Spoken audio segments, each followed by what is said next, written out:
My name is Chris Palmer, and in today's video, I want to discuss reciprocal links. Now, reciprocal link building is taking a link in exchange for a link, but in my personal and humble opinion, is a valuable asset to the end user, not a valuable asset to the end user. And what I mean by this is if I have a property online and it's a valuable piece of content to a local business or any business for that matter, and in exchange they are willing to link to my asset, and all I ask is that they simply give me a link on their page, why would this be bad for SEO? Are backlinks bad for SEO?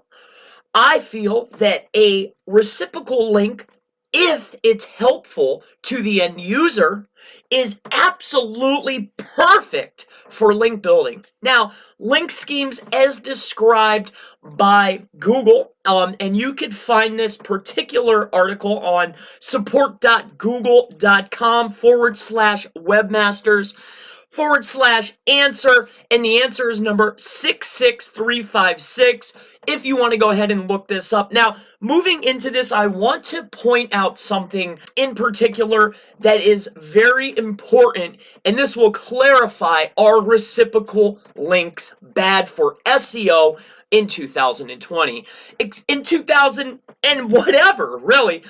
So I just want to go ahead and point this out. If you read here, a link scheme is described as any links intended to manipulate page rank or sites ranking in Google search results may be considered as part of a link scheme. Now, I want to point this out as it's number 2 here. This right here. Excessive link exchanges, link to me and I'll link to you, or partner pages exclusively for the sake of cross-linking.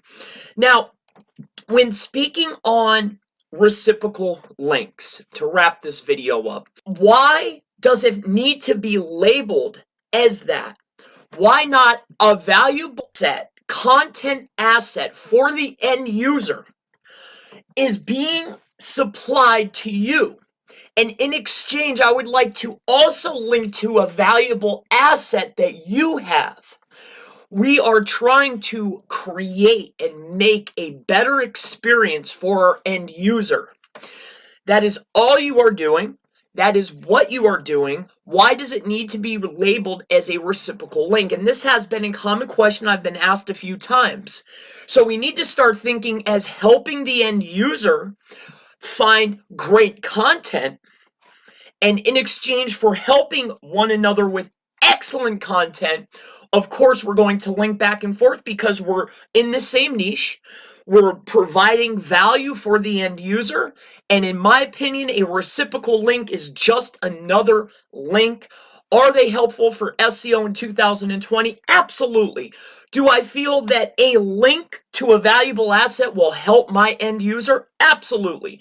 Do I feel that you should help your end user by linking to other pages that are helpful to your user in your niche? Absolutely. Now, do I think you should go out and seek thousands, which would be hard to find?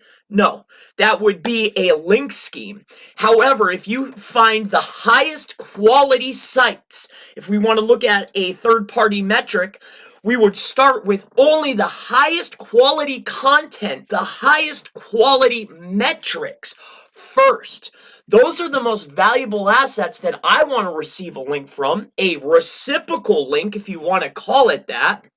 So in note here at the end of this, reciprocal linking is wonderful for SEO. I feel that it needs to be looked at in a different manner. We're not using reciprocal links. This is not a link scheme. You are providing value to the end user, and that is it. The fact that the webmasters want to link from one to another, that's on their behalf. But at the end of the day, your only concern is providing the best service, the best content, the best quality you can for your end user. And that's how I would look at reciprocal links for SEO in 2020. So my name is Chris Palmer. If you have any other questions regarding SEO, backlinks, link building, you have other questions about reciprocal links, please leave it in the comments below, and I look forward to seeing you in the next SEO reciprocal links video. Have a wonderful day.